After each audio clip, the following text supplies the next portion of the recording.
हमारा तो पागलपन चढ़ल था। हम तो अपन गलती का पश्चाताप जूता से मार के करते हैं, लेकिन याद रखिएगा कि जूता उस नेता को भी पड़ेगा जो वोट मांगने आएगा हमारे यहाँ। मेरे प्यारे दोस्त, आपके साथ धोखा हुआ है। और धोखा क्या कि ये सरकार निकम्मी है, निकम्मी है। और जितने भी सरकार के लोग इस वीडियो को देख रहे हैं, मैं साफ साफ और सीधे शब्दों में कहना चाहता हूं कि तुम्हारी सरकार निकम्मी है, निकम्मी है।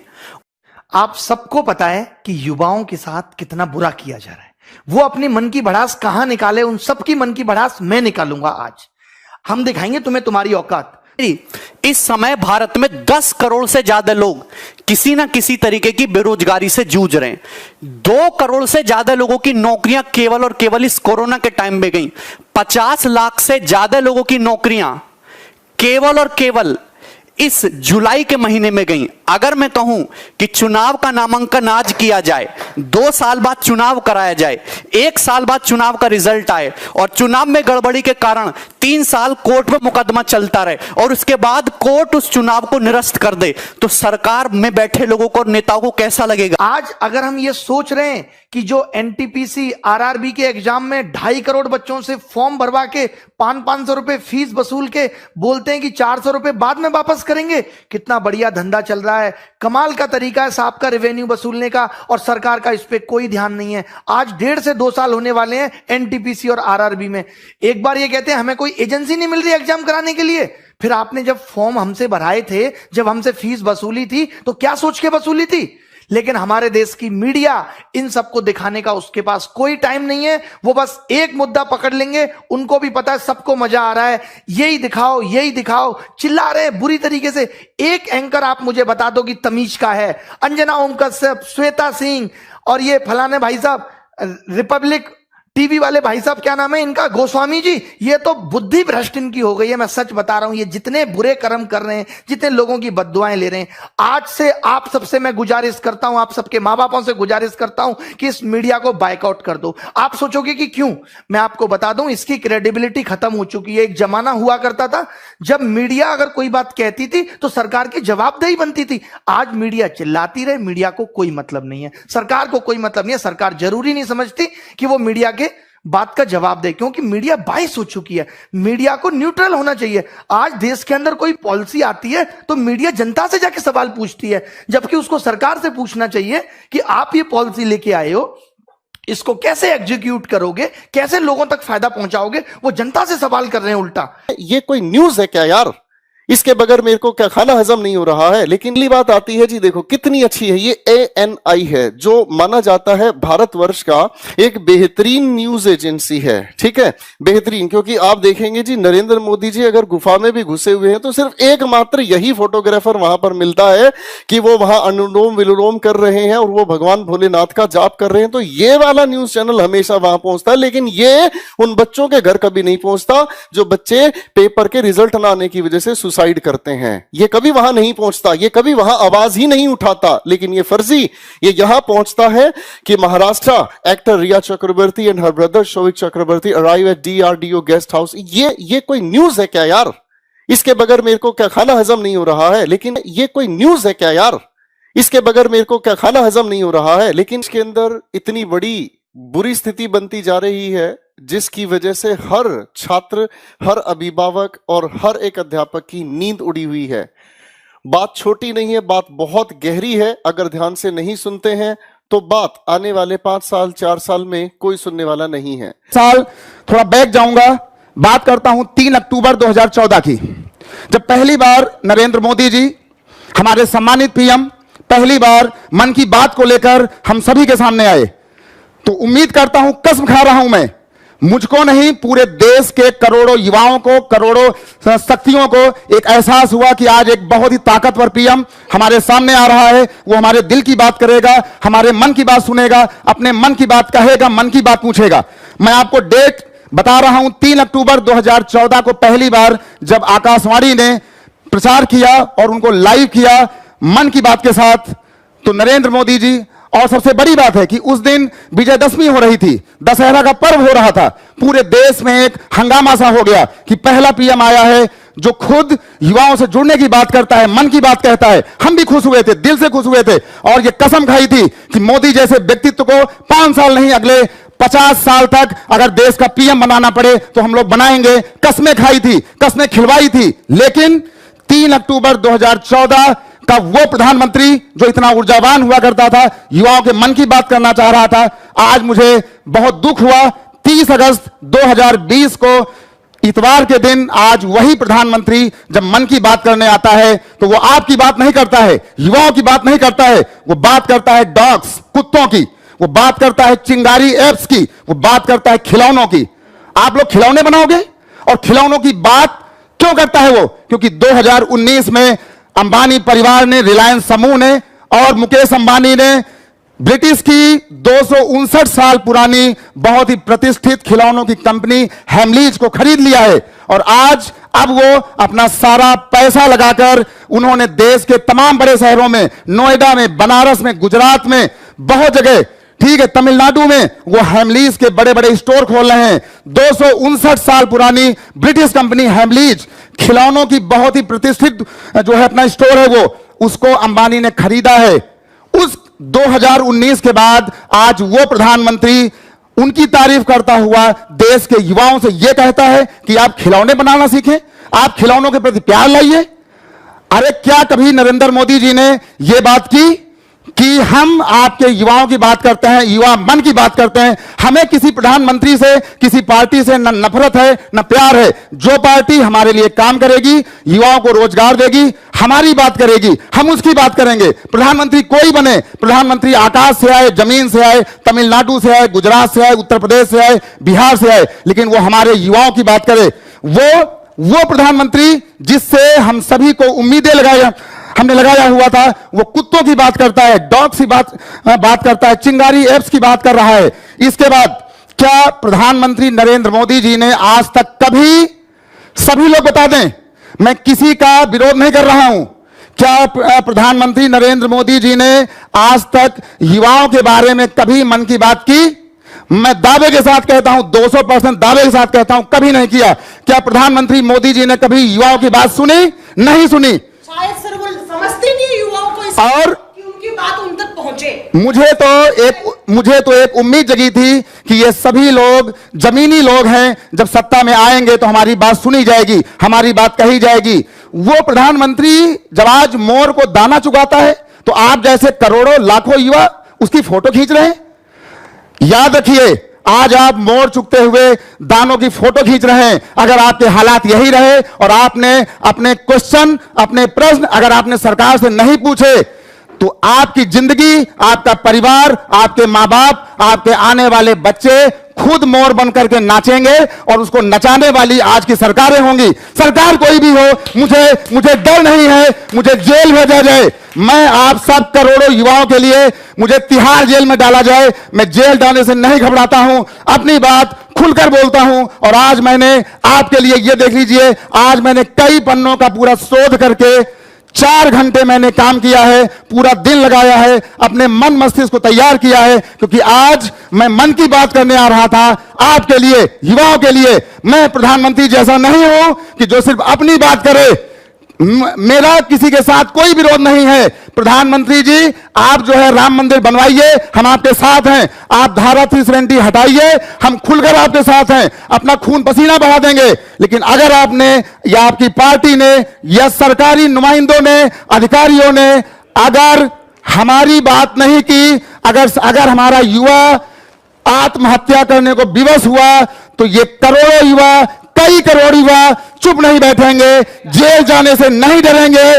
मैं खुलेआम कहता हूं। दूसरी बात, ये जो भांड मीडिया है, अमीश देवगन, न्यूज 18, इसके बाद वो जो एक रोज आता है पूछता है भारत लेकर, उसका नाम नहीं, वो पूछता है भारत, कैसे बड़बड़ा रहा है, मुझे समझ में नहीं आता। पूछता है भारत। अर्णब गोस्वामी ने क्या आज तक कभी आपसे पूछा कि युवा क्या चाहते हैं? क्या युवाओं के मन की बात पूछी? क्या कभी पूछता है भारत में अर्णब गोस्वामी ने प्रधानमंत्री जी आपसे कुछ पूछा? मैं दावे के साथ कहता हूं, इन चमचों के अंदर इतनी औकात नहीं है जो आपसे कोई बात ऐसी पूछ सके। अमीश देवगन, आज तक ये जितने भी लोग हैं, इनको मैंने पिछले 4 महीने से देखना बंद कर दिया है और कसम खाई है कि मैं खुद, हमारी पूरे लोग, हमारे टीचर्स, हमारे बच्चे, हमारे साथी, हम खुद इतने ताकतवर हैं, हमारे पास करोड़ों लोगों की सब्सक्रिप्शन है, हम अपनी बात खुद उठाएंगे, आगे आएंगे, लेकिन इन बाहर मीडिया की बात नहीं मानेंगे, इनको हम बायकॉट करेंगे। अगर मीडिया के अंदर औकात है तो किसी भी नेता को लाकर हम जैसे जो हमारे 4-10 जो हमारे शिक्षक हैं उनको प्रत्येक महीने में एक बार डिबेट के लिए खुलेआम बुलाया जाए। अगर उनकी औकात है हम भी अपनी बात को रखेंगे, रखना जानते हैं, हमें बुलाया जाए और हम अपनी बात रखेंगे। मुझे अपनी बात, हमारे जो साथी हैं, हमारे जो देश के सारे फैकल्टी हैं, उनको अपनी बात रखना आता है तो हमें मौका दिया जाए, नहीं तो हम मजबूर हो जाएंगे आंदोलन करने के लिए।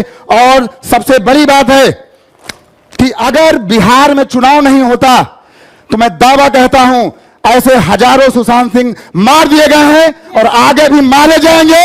ये भांड मीडिया, ये डिबेट, दावे के साथ कहता हूं कुछ नहीं होगा। इनकी केवल चाल है बिहार चुनाव को जीतने की। इन्हें कोई मतलब नहीं है युवा नौकरी से, युवा शक्ति से।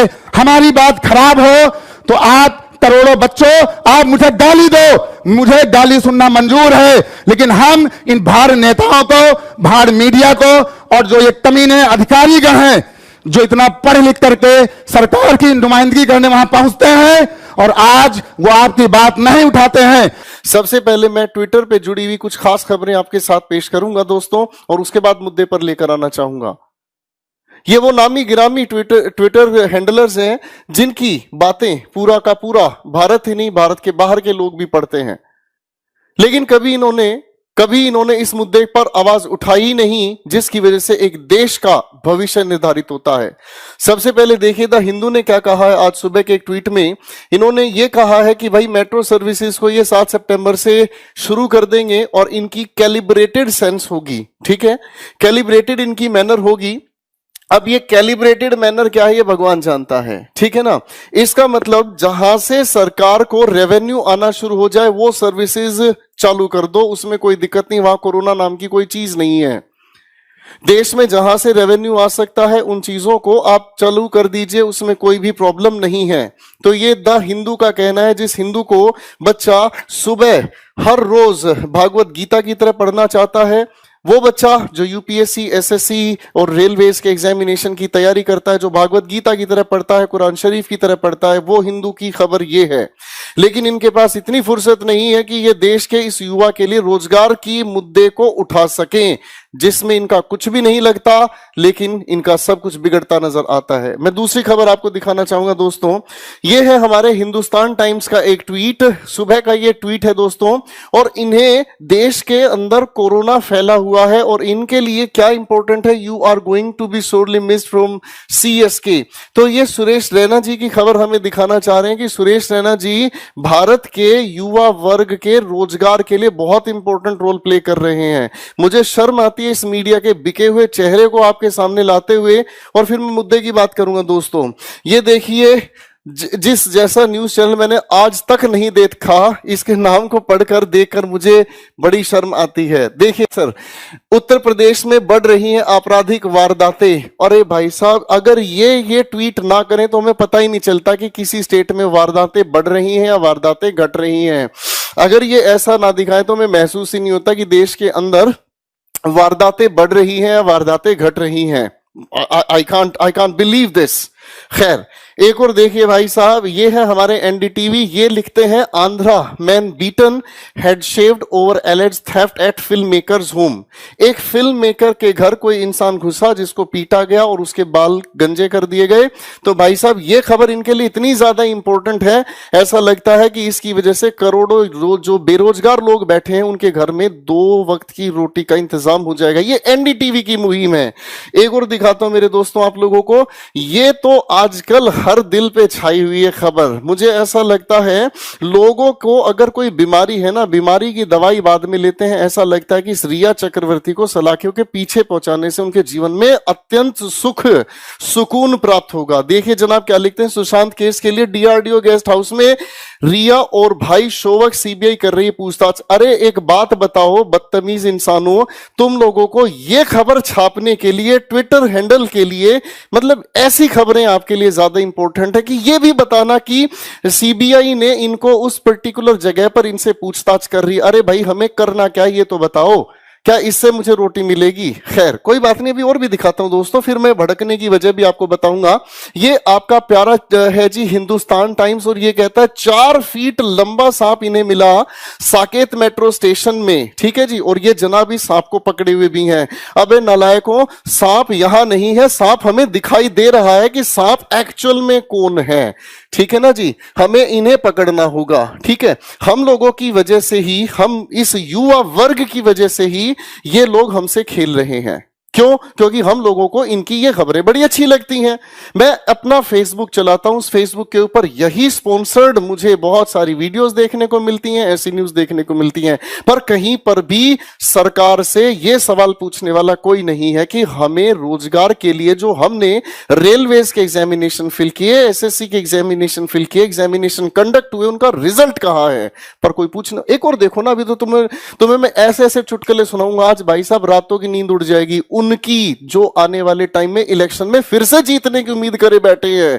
माई फुट देखो भाई साहब, ये भाई साहब कंगना रनौत है, जिनका बहुत अच्छा अपना बॉलीवुड में नाम कमा लिया इन्होंने, और वो भी किस लिए, ये हर किसी के बारे में बुरा बोल सकती हैं, ये हर किसी की वास्तविकता लोगों के सामने ला सकती हैं, लेकिन इन्हें रोजगार दिखाई नहीं देता, इन्हें यह दिखाई नहीं देता कि हर घर में एक युवा वर्ग, एक बहन बेटी तैयारी कर रही है, एक भाई बहन तैयारी कर रहे हैं, उन्हें नौकरी की जरूरत है। देखिए इनका कितना अच्छा मुद्दा है। ये कहती हैं जब किसी एक्टर को विज्ञापन के लिए साइन किया जाता है तो उससे पहले एक्टर्स का ड्रग टेस्ट होना चाहिए। अरे आप एक बात ध्यान से सोच कर देखें मैडम, क्या ये सेंसिबल बात है?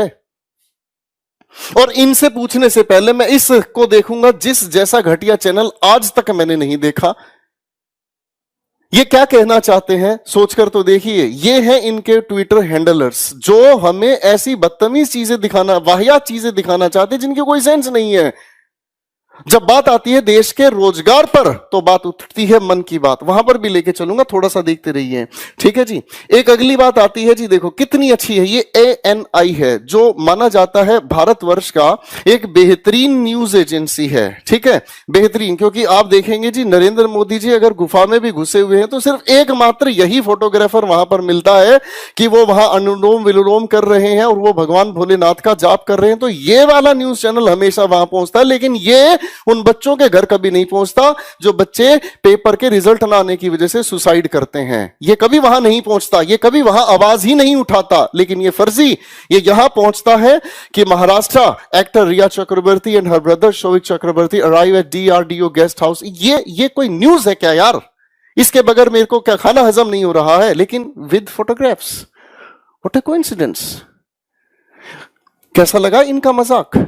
अभी और दिखाता हूं दोस्तों, आप लोगों का भी दिमाग खराब होना शुरू हो जाएगा कि हम किस मीडिया पर ट्रस्ट करे बैठे हैं और किस मीडिया से हम ज्ञान की बात करना चाहते हैं। ये सुबह के ट्वीट्स हैं हमारे बीजेपी और नरेंद्र मोदी जी का, एंड हियर इट कम्स।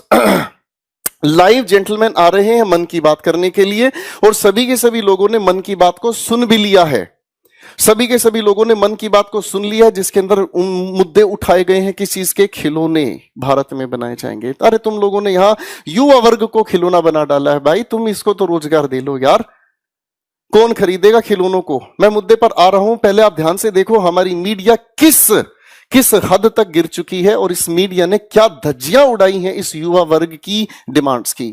आगे फिर से हमारे मोदी साहब कहते हैं, मुझे बहुत अच्छी फोटोग्राफ लगती है, इन्होंने अपने मुंह के ऊपर ये जो दुपट्टा सा लगा रखा है ना जी, मुझे बहुत अच्छा लगता है, क्योंकि इसके पीछे 2 अर्थ समझ में आते हैं कि एक, कुछ भी पूछोगे मेरे पास कोई जवाब नहीं है, ठीक है ना, और पूछोगे तो मेरे पास एक ही जवाब है, भाई कोरोना संकट आया, अपने घर चुपचाप बैठे रहो, भूखे मरो, रोजगार की उम्मीद मत करो। अब इन्होंने ये चीज भी हमारे सामने कह दी, चलो जी आपकी मन की बात भी मैं देखूंगा थोड़ी देर बाद। अब एक और देखो सरकार, इसे देखकर तो मेरे दिल के अंदर घंटियां बज रही हैं, ठीक है ना। ये मुद्दा क्या, ध्यान से कहते हैं जी नीट और जेई की परीक्षाओं को रोकने के लिए प्रोपेगेंडा चलाया जा रहा है, सोशल मीडिया पर झूठी तस्वीरों के माध्यम से अफवाहें फैलाई जा रही हैं, कृपया ऐसी झूठी और फर्जी खबरों में के झांसे में ना आए। देवी जी जो भी ये है, आई डोंट केयर, ये न्यूज इंडिया चैनल से हैं, मुझे इससे फर्क नहीं पड़ता ये क्या कहना चाह रही है। मुझे एक बात बताओ सर, आप नीट और जेईई के एग्जामिनेशन के लिए तो इतने इंपैरेटिव हैं कि वो एग्जामिनेशन होकर रहेगा। बच्चे यहां डिमांड कर रहे हैं, स्टेट लेवल के हमारे सीएम और वाइस सीएम ये तक आवाज लगा रहे हैं कि नहीं होने चाहिए एग्जामिनेशन। एक तरफ आप क्या कर रहे हैं सर, मेट्रो को खोल रहे हैं, हाँ या ना। एक तरफ अगर मैं घर से बाहर निकलता हूं तो मुझे कोरोना का संकट दिखाई नहीं देता है, और दूसरी तरफ मैं देखता हूं तो जब बात आती है रोजगार मांगने की, जब बात आती है एग्जामिनेशन कंडक्ट करने की, जब बात आती है रिजल्ट डिक्लेयर करने की, तब कहीं कोई चीज नहीं है। More than 800 days have passed, 800 से ज्यादा दिन बीत चुके हैं, अभी तक रिजल्ट डिक्लेयर नहीं हो लिया। रेलवेज के एग्जामिनेशन के लिए करोड़ों की संख्या में बच्चों ने फॉर्म्स फिल किए हैं, 500 के हिसाब से गुना करते हैं तो रेवेन्यू कितना जनरेट हुआ, शायद आप गणित जानते हैं सरकार। अब आपके दिमाग में दूसरा सवाल ये उठेगा, भैया तेरे को क्या दर्द है, तू तो टीचर है, शांत बैठना। जिनको दर्द होना चाहिए वो तो आराम से वेब सीरीज देख रहे हैं ना, वो आराम से पबजी खेल रहे हैं, तेरे को क्या दर्द है। दर्द है भाई, दर्द है भाई। उन बच्चों को पढ़ाया है, उन बच्चों को लाड प्यार से तैयार किया है, उन बच्चों को एक एक एग्जामिनेशन के लिए तैयार किया है, लेकिन एग्जामिनेशन ही नहीं हो रहे तो बच्चे क्या करेंगे, या तो वो अपने माँ बाप की तरफ देखेंगे या फिर ऐसे जैसे टीचर की तरफ देखेंगे कि ये टीचर मेरे लिए क्यों नहीं बोल रहा है। अरे बोले क्या खा, किसी भी न्यूज चैनल पर देख लो भाई साहब, ये खबरें देखने को मिलती हैं कि कंगना रनौत इतनी इंपॉर्टेंट हो गई है, और जो देश का युवा वर्ग लाखों करोड़ों की संख्या में बेरोजगार बैठा है उसके लिए कोई एग्जामिनेशन कंडक्ट नहीं हो रहा। What a nonsense. अरे ये कौन सा तरीका है भाई, ये तो बताओ। मेरी प्रिय सरकार, चाहे आप स्टेट लेवल पर हैं चाहे आप सेंट्रल लेवल पर हैं, इससे फर्क नहीं पड़ता, लेकिन याद रखना ज्यादा समय नहीं, थोड़े समय के बाद फिर से इलेक्शन सामने आएंगे और उसमें दिखा दिया जाएगा कि कौन क्या करने वाला है और क्या कर सकता है। मेरी इस मीडिया से ये अपील है, मेरे इस छात्र वर्ग से ये अपील है, मेरे इस पेरेंट्स वर्ग से ये अपील है, मैं इन सभी के सभी टीचर समुदाय से एक छोटी सी रिक्वेस्ट कर रहा हूं, अगर किसी का किसी से मन मुटाव हो या किसी की किसी बात से आपस में नहीं बनती हो, डजंट मैटर, लेकिन अपने इस युवा वर्ग के लिए एक साथ एकजुट खड़े हो। 1 तारीख को एक ट्विटर मुहिम चलाई जा रही है जिसके अंदर हम सभी के सभी फ्रंट पर हैं। हम अपने बच्चों के लिए जी जान लड़ा देंगे, जल्दी से जल्दी रिजल्ट दिए एसएससी, वरना एक दूसरा रास्ता हमें समझ आता है, एक दूसरा रास्ता हमें समझ आता है, और वो रास्ता बहुत खूबसूरत हो सकता है कि जब से एग्जामिनेशन के रिजल्ट्स नहीं आ रहे हैं या जब से एग्जामिनेशन कंडक्ट नहीं किए जा रहे हैं, तब से इन सभी के सभी चयन बोर्ड की तनख्वाह को रोक दिया जाए। और मैं तो ये कहता हूं सर, जब ये काम ही नहीं करना चाहते, जब इनको काम करने के निर्देश ही नहीं, तो इनको घर बैठा दिया जाए। थोड़े दिन बेरोजगार रहकर दर्द तो देखो कैसा महसूस होता है। ये करोड़ों की संख्या में जो ये लोग यहां बेरोजगार बैठे हैं, जिस बच्चे ने अपने घर पर ग्रेजुएशन करके घर पर बैठ लिया है, उस माँ बाप को नहीं पता कि पेपर हो ही नहीं रहे, वो तो ये कहता है कब लगेगा तू नौकरी, कब खून खोलेगा तेरा, उसे पता ही नहीं चलता है। सरकार आपके लिए तो मजाक हो सकता है, और आपके ये पाले हुए ये जितने भी नमूने हैं सर, इनको देखकर हमें तो आज बड़ी शर्म आई। मैं सुबह से ट्विटर पर देख रहा हूं, शर्म आ रही है लगातार ये देखकर कि इस युवा वर्ग के लिए कहीं किसी भी मीडिया चैनल पर कहीं कोई आवाज नहीं है। और देखते हैं तो फिर वो रसोड़े में कौन था। व्हाट अ नॉनसेंस, तुम किस चीज की बात कर रहे हो यार, रसोड़े में कौन था। एक टीवी सीरियल के किसी एक पर्टिकुलर क्लिप को उठाकर आपने उसका ऐसा मजाक उड़ा दिया कि लोग उसे देखकर खिलखिला रहे हैं, लेकिन हकीकत में जैसे ही वो टीवी, जैसे ही वो यूट्यूब, जैसे ही वो मोबाइल बंद होता है, पेट की भूख इंसान के सीने को फाड़कर हकीकत से मिला देती है। जब तक 2 रुपए का रोजगार मेरे पास नहीं है, तब तक मेरा जीवन चल ही नहीं सकता। मैं आप सभी से एक छोटा सा अनुरोध करूंगा कि भैया 1 तारीख को 11 बजे हम ट्विटर पर मुहिम चला रहे हैं, या तो इस सरकार को जगा देंगे, नहीं तो सरकार को पूरी तरह से बेहोश कर देंगे। जितने भी YouTube पर चैनल्स हैं आज तक, इन एनडीटीवी जितने भी ये फर्जीवाड़ा चला रहे हैं ना सर, जो ये फर्जी हमारे सामने न्यूज दिखाने, मुझे का मतलब इस युवा वर्ग को किसी भी न्यूज से कोई लेना देना नहीं है। मुझे इनसे कोई लेना देना नहीं है आईपीएल में क्या हो रहा है क्या नहीं हो रहा है। मेरी रोटी नहीं चलती भाई इनसे, मेरी रोटी चलती है मेरे रोजगार से। तो इन सभी को दबा के डिसलाइक करो सर, सबको दबा के डिसलाइक करो, सभी के YouTube चैनल्स पर जाओ, सभी को दबा के डिसलाइक करो। और जितने भी ये जो भी फर्जीवाड़े चल रहे हैं ना मेरे भाइयों, इन सभी के जाकर नीचे ट्विटर पर और लिखो वही कि speak for railways and SSC exams, कि हमारे लिए आवाज उठाओ, हमें इन फर्जी अखबारों की, इन फर्जी न्यूज से कोई लेना देना नहीं है। वरना फिर दूसरा रास्ता हमारे पास बहुत अच्छा है कि हर एक चयन बोर्ड की तनख्वाह को रोक दिया जाए और छटनी कर दी जाए। इनमें से जितना जल्दी हो इनमें रिट्रेंचमेंट किया जाए, इनमें से छटनी की जाए कि जो काम नहीं करना चाहते उन्हें तुरंत घर पर भेज दिया जाए और उनके लिए नए ऐसे काबिल अफसरों को बैठाया जाए जो एक निर्धारित समय पर एग्जामिनेशन ले सकें। देखिए जनाब, हम जानते हैं कोरोना संकट कहां तक है और कहां तक नहीं है। घर से बाहर हम भी निकलते हैं, हमें भी घर से बाहर निकलकर अपने दो काम करने होते हैं। तो सर ये जब आप यहां लिख रहे हैं ना कि कैलिब्रेटेड सेंस में आपकी मेट्रो चलेगी, तो हमें यह चीज बहुत अच्छे से समझ आती है कि आप अपना रेवेन्यू जनरेट करने के लिए तो सारी चीज सुविधाएं खोलते जा रहे हैं, लेकिन जहां रोजगार देने की बात आती है वहां ये बातें फर्जी लगती हैं। सर दिल में दर्द होता है। हमारा बच्चा हर एक स्टेट में आप जाकर देखो, कहीं बाढ़ आई हुई है, कहीं परिस्थितियां खराब हुई हुई है। सर हम क्या करें? क्या स्टेट लेवल की बाढ़ आना स्वाभाविक है? हर साल बाढ़ आती है, आप तो एक ही स्टेटमेंट देते हैं, पिछले साल भी बाढ़ आई थी, उससे पिछले साल भी बाढ़ आई थी। तो एक काम क्यों ना किया जाए कि अगर बाढ़ वहां पर आती है तो वहां के चीफ मिनिस्टर को पकड़कर गला एक बार पूछ तो लिया जाए कि भाई तूने किया क्या। ठीक इसी तरीके से एसएससी के चेयरमैन से पूछ तो लिया जाए कि तुमने किया क्या। अभी तक तो एसएससी का रिजल्ट डिक्लेयर नहीं कर पाए, यहां बच्चे बैठे बैठे बेरोजगार होते जा रहे हैं, बैठे बैठे उम्र निकलती जा रही है, वो किसी और फॉर्म को फिल ही नहीं कर पाते। ये वही बात हो रही है कि तुम्हें मिलेगा लेकिन अभी नहीं, कुछ समय इंतजार करो, तब तक वो भूखा मरे। देश के युवाओं से एक हाथ जोड़कर अनुरोध है, सभी शिक्षक वर्ग से हाथ जोड़कर अनुरोध है, कृपया इस ट्विटर की मुहिम में जुड़े। अगर हम ये सोच रहे हैं कि हमारा ये मुद्दा मीडिया में जाएगा और भला हो जाएगा, तो ये बात दिमाग से निकाल दीजिए। मीडिया के सारे चैनल भी मिलके एक एक बार बोल देना 2-2 मिनट, तो भी कुछ नहीं होने वाला, क्योंकि सरकार के कान पे मीडिया की बातों की अब जू नहीं रेंगती। सरकार और मीडिया एक हो चुकी है, वो न्यूट्रल थोड़ी है जो सरकार से जाके सवाल करेगी। पहले अगर मीडिया में कोई बात उठ गई तो उसको बहुत बड़ा समझा जाता था, अच्छा मीडिया में आ गई अब तो सरकार को एक्शन लेना पड़ेगा। तमाम बातें मीडिया में आ रही हैं, सरकार को कोई मतलब नहीं है। आप सोच रहे हो कि सुशांत सिंह वाले केस में तो सरकार ने मीडिया को सीरियस लिया, क्योंकि सरकार को बिहार में चुनाव देख रहे थे, सरकार को बिहार में वोट चाहिए था, तो उन्होंने कहा ठीक है ये मामला जल्दी से जल्दी सिलटे। अब मीडिया भी पूरी इसी तरीके से लगी हुई है। बट 2.5 करोड़ लोग आरआरबी, एनटीपीसी, 40-50 लोग सीजीएल, ये सब कितना सफर कर रहे हैं, 3-3 साल से बिना नौकरी के बैठे हैं। 2-3 तो मेरे सामने बैठे हैं अभी, मैं आपको बता दूं, जो सिर्फ रिजल्ट का वेट कर रहे हैं। प्री क्वालिफाई कर दिया, रिजल्ट नहीं आता, 850 दिन हो गए सिंस नोटिफिकेशन। इसको छोड़ दो, ये तो 2018 का एग्जाम है, क्या 2017 में सबकी ज्वाइनिंग आ गई? 17 का एग्जाम 2021 आने को है। 4 साल में आप एक नौकरी की ज्वाइनिंग नहीं दे पा रहे। आप पूरे देश का चुनाव 1 महीने में खत्म करा देते हैं। ये हमारा देश के प्रति, देश के युवा के प्रति रुझान है सरकार का। इतना मन दुखी हो चुका है और अब होने वाला कुछ है नहीं।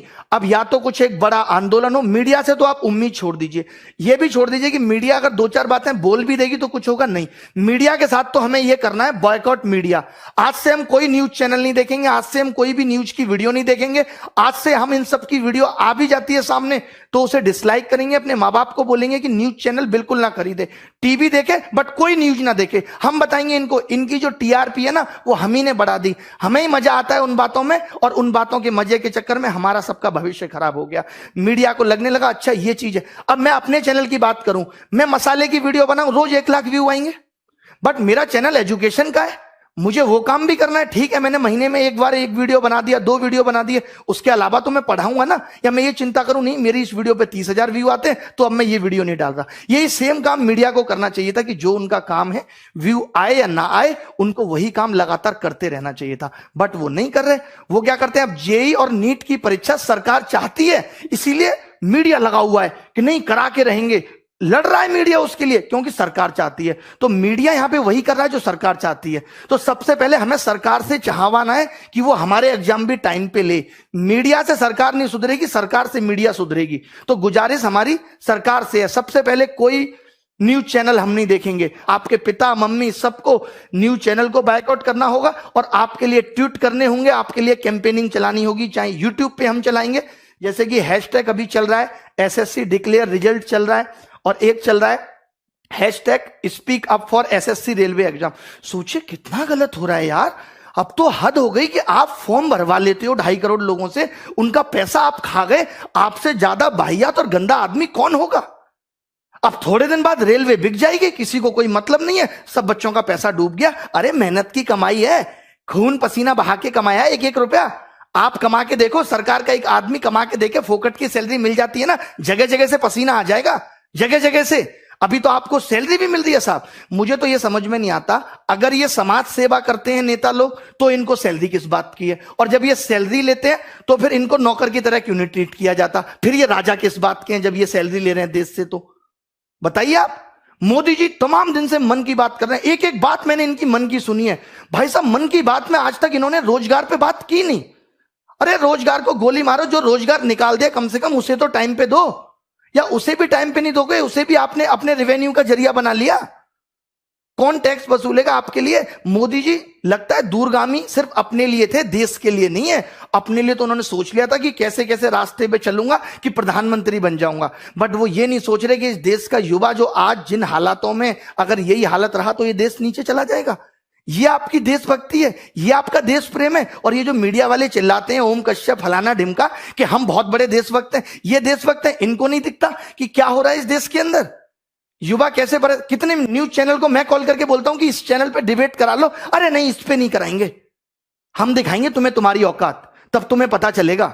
एक बात बताओ, अभी सीबीआई का केस रिया हुआ तो एक एक दिन की अपडेट आ रही है नहीं आ रही। सुबह क्या हुआ, शाम को क्या हुआ, अभी रिया कहां है। जब ये 2017 वाला केस सीजीएल का सीबीआई में गया था तब तुम मीडिया वाले मर गए थे, तब तुम नहीं दिखा सकते थे। आज ये 2 बंदे पकड़े गए, इन्होंने नकल कराई थी, तुमने एक बार भी दिखाया वो केस, और केस डंप हो गया।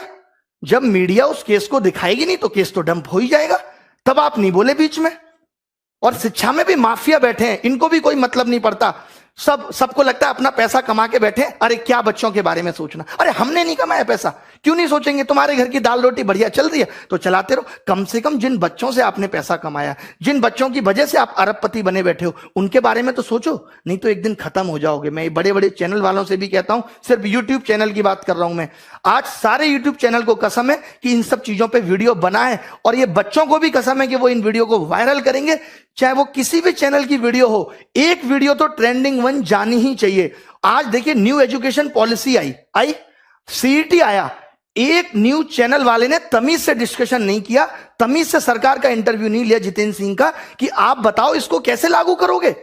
यार आप तो सिर्फ अंधकार में रख रहे हो। आपको लगता है हल्ला हो रहा है, चलो सीईटी फेंक दो, हल्ला हो रहा है चलो ये फेंक दो, हल्ला हो रहा है राम मंदिर घोषित कर दिया। सीईटी पे आपने कोई सवाल सरकार से नहीं पूछा। अरे देश में अगर कुछ हो रहा है, कोई योजना आ रही है, कोई नई चीज आ रही है, तो ये मीडिया की जिम्मेदारी है कि वो सरकार से जवाब मांगे और पूछे। यही काम मीडिया का होता था और वैल्यू भी होती थी मीडिया की। आज कोई वैल्यू नहीं है। मैं जरूरी नहीं समझता कि हमें न्यूज चैनल पे अपना मुद्दा लेके आना है, क्योंकि इनकी औकात नहीं रही। ये बिल्कुल ही जीरो कौड़ी के लोग हो चुके हैं। सीधी सी बात है। पहुंचा देना इन तक भी ये वीडियो, ताकि सुधर जाएं, नहीं तो बुढ़ापे में कोई पानी देने वाला पैदा नहीं होगा इनको। जो ये कर्म कर रहे हैं, जो लोगों की बद्दुआएं ये ले रहे हैं, जीना दुश्वार कर दिया यार आपने। मैं अपनी जगह रख के जब ये देखता हूं कि एक बच्चा जिसने 3 साल से तैयारी की और सिलेक्शन नहीं हो, तो उस पर क्या बीतती है। जैसे बच्चों से कहते हो एफर्ट लगाओ, 3 साल बच्चा तैयारी करता है, 10 हजार 20 हजार रुपए यहां फीस भरता है। आपको पता है कैसे गुजारा करता है। एक इस आस में माँ बाप सोचते हैं चलो हमारे बच्चे की नौकरी लग जाएगी। आपको नहीं पता कि शिक्षा का इस तरफ बढ़ना चाहिए था। चलिए माँ बाप किसी का पढ़ा लिखा नहीं है, कम से कम बच्चा तो सिलेक्ट होकर घर की जिंदगी को बदले। आप वैकेंसी कम निकाल रहे हो, हमने ये भी एक्सेप्ट कर लिया, बट अब आप जो निकाल रहे हो उसको भी टाइम पे नहीं दे रहे। एक तो मैं कम लोगों को खाना खिलाऊंगा, जितनों को खिलाऊंगा उनको भी टाइम पे नहीं दूंगा जब तक भूखे ना मर जाए। ये कौन सी बात हुई। ये सब निकला था। इन्होंने आरआरबी के एग्जाम में बस सिर्फ और सिर्फ नोटिफिकेशन डालते रहे, 2.5 करोड़ बच्चों ने फॉर्म भरा, जैसा मैंने आज सर्च किया गूगल में मुझे पता चला, और इन्होंने 500 रुपए फीस ली। बोले 400 वापस कर देंगे। अबे उधार ले रहे हो बच्चों से, शर्म नहीं आती तुम्हें? सरकार से मांगो ना कि 400 ले रहे हैं तुमसे, वापस कर देंगे। बताओ, मुझे दोगे तुम 500 रुपए उधार, मैं भी दे दूंगा 6 महीने बाद। मजाक बना के रख दिया है। एसएससी के लिए बोलना है, एसएससी, रेलवे, एनटीपीसी, हमें ये इंतजार नहीं करना। ये अभी पता है क्या करेंगे? सीईटी का एक और नोटिफिकेशन डाल देंगे। अब तो ठीक कर रहे, अरे या तो आज से ठीक करो, या जब तक तुम्हारा ये सीईटी नहीं आता तब तक सारी चीजें ठीक करो। मेरी सब यूट्यूबर से गुजारिश है, जितने भी लोग हैं जिनके चाहे 1 लाख सब्सक्राइबर हैं, 2 लाख, सब इन टॉपिक्स पे वीडियो बनाओ। 5 दिन तक मेरी गुजारिश है, बच्चों से भी सिर्फ आप सब कुछ छोड़ दो। एक बार तो लगना पड़ेगा, सब कुछ त्यागना पड़ेगा, कुछ पाना है तो कुछ खोना पड़ेगा। 5 दिन तक हम सब लग जाते हैं और नानी याद दिला देंगे। इस बात का भरोसा मुझ पे रखिए कि क्या कुछ नहीं हिल सकता यार। अगर हम 2.5 करोड़ लोग फॉर्म भर रहे हैं, अगर ये 3 करोड़ लोग चाहे ना तो सल्तनत हिल सकती है। मोदी जी गलत नहीं बोल रहे, कुछ बिल्कुल सही बोल रहे हैं। आप एनालिसिस करा लो, आपके पास तो इतने बड़े बड़े एनालिस्ट भरे पड़े हैं, बहुत बड़े बड़े टॉप लेवल के शिक्षाविद हैं आपके पास, वो सब बता देंगे।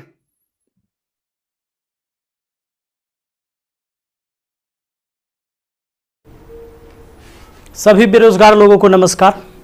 कोई पढ़ाई लिखाई पर बात होगी नहीं, क्योंकि पढ़ाई लिखाई करने से कोई फायदा है नहीं। पढ़ाई लिखाई करा के ही क्या करेंगे जब आपको रोजी रोटी हो ही नहीं सकता आपके पढ़ाई लिखाई से। समस्या इस बात की है हमारे देश में कि मोदी जी केवल अपने मन की बात करते हैं, कभी इस जनता के भी मन की बात सुन लिया कीजिए। बहुत बार मन की बात हम लोग सुन चुके हैं, परेशान हो गए हैं। भैया बेरोजगारी इतनी बड़ी हो गई है, इतनी बड़ी हो गई, इतनी ज्यादा बेरोजगारी हो गई है कि जरा सोच के देखिए कि एक पढ़ा लिखा व्यक्ति जो ग्रुप डी के लिए, जो कि बीएससी कर चुका है, बीए कर चुका है, एमए कर चुका है, पीएचडी कर चुका है, ग्रुप डी के लिए फॉर्म भरता है और 2.5 करोड़ विद्यार्थी फॉर्म भरता है। भैया सोचने वाली बात है। मोदी जी 2.5 करोड़ जनसंख्या युवाओं का कम नहीं होता है। 2.5 करोड़ है तो उसके माँ बाप भी जोड़ लीजिए, भाई बहन जोड़ लीजिए, और वो युवा है तो उस पर उसके परिवार का निगाह टिका हुआ है, उससे एक आस जुड़ा हुआ है उस परिवार का। प्लीज आपसे हाथ जोड़कर विनती है हमारी। अब कहिएगा कि आप पगला काहे गया है, लोग कहेंगे कुछ नेता लोग, देखो हमारा कोई पार्टी या पॉलिटिक्स से कोई मतलब नहीं है, जैसा बीजेपी वैसा ही कांग्रेस, वैसा ही आरजेडी, वैसा ही जदयू, सबका हाल वही है। अगर कांग्रेस का हाल बेकार नहीं होता तो बीजेपी नहीं आता, और आरजेडी का बुरा हाल नहीं होता तो जदयू नहीं आता। सबका यही समस्या है। मुझे किसी पार्टी से मतलब नहीं है, लेकिन मुझे अपने आदरणीय प्रधानमंत्री नरेंद्र मोदी जी से मतलब है। ये छात्र ने आपको बनाया है, ये छात्र ने आपको जिताया है, और केवल आपको अपने मन की बात करने के लिए प्रधानमंत्री नहीं बनाया था। कहेंगे कि तुम्हारा क्या जाता है भैया, तो आपको पता है जब आप देश के खातिर अगर कोई भी चीज युवाओं से आप कहते हैं कि भाई योगदान करो, अभी कोरोना वायरस के समय सब लोगों ने आपका योगदान किया, मैंने भी किया, 1 लाख रुपए डोनेट किया था। मेरा अधिकार बनता है कि मैं आपसे सवाल पूछूं। मीडिया वाले आपसे नहीं पूछेंगे, क्योंकि मीडिया वाले आपके हिसाब से चलते हैं। मीडिया वाले वही चीज दिखाते हैं जो लोगों को देखने में मजा आता है, लेकिन बेरोजगारी पर कोई बात नहीं करेगा। व्यू नहीं होंगे इसलिए बेरोजगारी पर बात नहीं होगा। उसको चर्चा केवल चाहिए कि रिया चक्रवर्ती किसके साथ आज घूम रही है, कल कहां सोई थी, परसों कहां सोएगी। रिया चक्रवर्ती के बारे में ही केवल चर्चा होगा। लोगों को मजा आता है, उस पर व्यू होता है तो वीडियो उसी पर बनता है, उसी पर लोग चर्चा करते हैं, क्योंकि चैनल का टीआरपी बढ़ते रहे। और ये मजबूरी है हमारी कि एडुकेशन चैनल वाले अब पढ़ाई न करवा के ये सब चीजें पर उतर गए हैं। मैं आपको आज बहुत सारी बातें बताने वाला हूं, करने वाला हूं। जो भी लोग हैं जिनको परेशानी हो, क्षमा चाहते हैं। अब परेशानी हुई है तो क्या कर लीजिएगा, हमको इतना ही कर दीजिएगा। कभी गोली मार देगा कोई तो याद रखिएगा, इतिहास जब लिखा जाएगा तो मरने वालों में लिखा जाएगा, भागने वाले और बिकने वालों में नहीं होगा। सीधी सी बात है। अब ये बेरोजगारी की आलम यह है भैया कि अब आपको बता देते हैं, पढ़े लिखे लोग 2.5 करोड़ स्टूडेंट जो रेलवे का फॉर्म भरता है, जिसमें 500 रुपए सरकार लेती है। इस तरह से टोटल 12.5 अरब होता है रुपया, यानी कि 12 अरब 50 करोड़। बात समझ में आ रहा है? हमें समझ में आ रहा है, क्योंकि मैथ का मैं टीचर हूं तो मुझे समझ में आता है। हमारा गांव में 5 रुपए ब्याज चलता है मोदी जी, 5 रुपए सैकड़ा महीना का ब्याज चलता है। 3 रुपए मान लेते हैं कि मोटा रकम है तो 3 रुपए। अब 3 रुपए से हमने निकाला 3% से महीना का, क्योंकि महीना में ब्याज चलता है गांव में, तो इस तरह से 12 महीना में 36% हुआ, 2 साल में 72% हुआ, और ये 12.5 अरब का जो ब्याज हुआ वो 9 अरब हुआ। 2 साल आप लटका दिए रेलवे वाला फॉर्म भरवा के लड़का सबको 500 रुपया लेके। अब आप कहिएगा कि एग्जाम के बाद तो हम पैसा लौटा देते हैं, लेकिन बात यहां यह है कि पैसा तो आप लौटा दीजिएगा, 100 रुपया रख लीजिएगा, 400 लौटा दीजिएगा, लेकिन 2 साल में आपने बिजनेस कर लिया है 9 अरब का। भैया बहुत होता है 9 अरब, कोई साधारण बात नहीं है। अब देख लीजिए, आप कहेंगे कि इतना बकर बकर कर रहे हैं, भाई गरीब आदमी है। जब मेरे अकाउंट में केवल 1,23,000 रुपया था ना, तो 1 लाख रुपए हम पीएम केयर फंड में दिए थे। काहे जानते हैं कि कोरोना से लड़ाई लड़िएगा ना, तो कोरोना से लड़ाई लड़िएगा तो देश हित में ही पैसा जाएगा। ये पैसा से जब वैक्सीन बन के आएगा, या हमारे साइंटिस्ट लोग जब इस पर रिसर्च करेंगे वैक्सीन पर, तो खर्च पड़ेगा, खर्च लगेगा। तो आदमी किसके पास जो औकात था, 1 रुपया, 11 रुपया, 100 रुपया, 50 रुपया, 1 करोड़, 500 करोड़, 1000 करोड़ लोगों ने योगदान दिया, जिनसे जो हो सका। पूरा देश आपके साथ खड़ा था, आपके साथ खड़ा था। और याद रखिएगा कि यह युवा बेरोजगार रहेगा तो आपके विरुद्ध खड़ा होगा। भैया तख्ता पलट जाएगा, ये बात पक्का सुन लीजिए। कहा कि आज हम दिल से बात कर रहे, दिल से बात किए थे तब ना मदद किए थे। अब देख लीजिए, 30 मार्च को मैंने योगदान दिया था 1 करोड़ रुपए। हमारा तब पागलपन चढ़ल था, हम तो अपन गलती का पश्चाताप जूता से मार के करते हैं, लेकिन याद रखिएगा कि जूता उस नेता को भी पड़ेगा जो वोट मांगने आएगा हमारे यहां। याद रखिएगा, ये पूरा देश में अब बवाल होने वाला है। अगर सही टाइम से एग्जाम नहीं लीजिएगा, युवाओं को रोजगार नहीं मिलेगा, तब आपके मन की बात नहीं होगी हमेशा, ये जनता के भी मन की बात होनी चाहिए। यहां पर आप नहीं, आपको पता चले तो जिन लोगों को बुरा लगता होगा सर्च कर लीजिएगा, प्रधानमंत्री राहत कोष में 1 लाख रुपए का योगदान दिया। मैथ मस्ती लिखिएगा, ये लाइन लिखिएगा, मैथ मस्ती लिखिएगा, जरूर आ जाएगा, आपको पता चल जाएगा। हमारा घर भी करकट का है, और फिर भी अकाउंट में 1,23,000 था, 1 लाख रुपया डोनेट किए थे ताकि हमारे देश में खुशहाली आए और इस कोरोना वायरस से हमारा देश लड़े। ए भाई, वो बच्चा के पैसा दिया हुआ है, जो हम पढ़ाते हैं ना, वो वीडियो देखता है ना, वो व्यू होता है, उसे पैसा आता है, वो पैसा हम आपको दिए थे। पाप लगेगा ना, तो तनी ध्यान दीजिए यहां पर। ये देखिए, कहते हैं कथी कि स्थानीय खिलौने बनाकर आत्मनिर्भर भारत बनाइए। खिलौना तो हम बनल है, जैसे मन होता है आप खेल रहे हैं, जो आप कह रहे हैं लोग वही कर रहा है। अब हम कौन खिलौना बने? खिलौना तो जनता बन चुका है आप लोगों का। यह हमारे मोदी जी थे, ये हमारे नीतीश बाबू हैं। इनका चाल सुनिएगा, इनका चाल क्या है। अभी जब चुनाव आने वाला है तो बिहार पुलिस के बहाली निकाल देंगे, बिहार पुलिस के बहाली निकाल देंगे तो भारी संख्या में एग्जाम को करवा लेंगे, रिजल्ट नहीं देंगे। अब एग्जाम दे के लड़का फसल है कि अगर नीतीश जी नहीं आते हैं तो फिर आगे रिजल्ट नहीं आएगा, कोई ना कोई बवाल। चूंकि बिहार में कोई एग्जाम जो है ये ना है कि साफ सुथरा से हो। आप देख रहे हैं बिहार एसएससी का एग्जाम कितना साल में हुआ है, आदमी बूढ़ा गया, जवानी में दिया था एग्जाम और रिजल्ट आते थे बूढ़ा जाएगा। अब चूंकि बिहार में एग्जाम ऐसी होता है, तो ये क्या होगा कि रिजल्ट होगा चुनाव के बाद, मजबूरन फिर नीतीश कुमार जी को चुनेंगे, शिक्षक के बहाली आ जाएगा, बिहार पुलिस के बहाली आ जाएगा, सारे बहाली, दरोगा सब के बहाली आएगा। ये कब होगा? चुनाव के टाइम में भैया। तो नीतीश जी का जो ये था, इसमें इन्होंने कहा कि नल जल का रख रखाव करने के लिए बाडो को 2-2 हजार रुपया मिलेगा। हे प्रभु, ये 2-2 हजार कहला दे रहे हैं, नल जल के दशा दिखा दें। 33,000 करोड़, 33,000 करोड़ रुपए आपने बिहार में नल जल पर खर्चा कर दिया। आज आपको असलियत हम दिखाते हैं, इस वीडियो में देखिएगा आप लोग जरूर। इस वीडियो को इतना शेयर करिएगा कि मुख्यमंत्री से लेकर प्रधानमंत्री तक पहुंचना चाहिए, बिल्कुल पहुंचना चाहिए कि हमारे जहां से हम हैं वहां की स्थिति आपको दिखा देते हैं कि नल जल का स्थिति क्या है। बेरोजगारी तो भैया आपने ऐसी पहुंचा दिया है यहां पर कि लोग अब कुछ करने लायक नहीं है। आप अगर आत्मनिर्भर बनाना था, खिलौना बनाना ही था, ये कहेला पढ़वा रहे, शुरू से खिलौने बनवाते। कहेला 500 रुपया लेके फॉर्म भरवा लिए, आप 2 साल में 9 अरब आप ब्याज कमा लिए। प्रभु क्षमा कीजिए, प्रभु इस पर कोई उपाय कीजिए, वरना आपकी तख्ता पलट जाएगी। और सारे विद्यार्थी, जितने भी छात्र हैं, मैं आप सबसे अपील करता हूं, इस वीडियो को शेयर करिए, जितना ज्यादा शेयर हो।